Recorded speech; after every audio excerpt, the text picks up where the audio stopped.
ഇന്ന് യുദ്ധവാർത്തകൾ ഓരോ മിനിറ്റിലും നമ്മുടെ ഹൃദയത്തിലൂടെ കടന്നുപോകുന്നു. ഇന്ത്യയുടെ ചരിത്രവും യുദ്ധവിജയങ്ങൾ സുവർണ ലിപികളാൽ രചിക്കപ്പെട്ടതാണ്. അടുത്ത കാലത്ത് ഇന്ത്യ യുദ്ധവിജയം കൈവരിച്ചതിൽ നിർണായക പങ്കുവഹിച്ചത് S-400 ട്രയംഫ് വ്യോമ പ്രതിരോധ സംവിധാനമാണ്.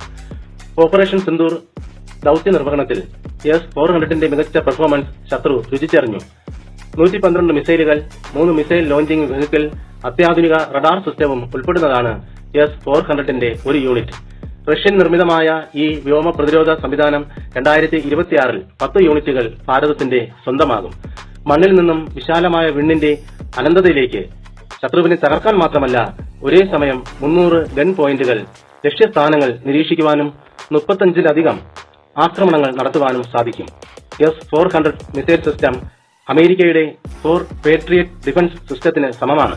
അതുമാത്രമല്ല, ഇന്ത്യ ലോകത്തിലെ നമ്പർ 1 സൈനിക ശക്തിയുമാണ്.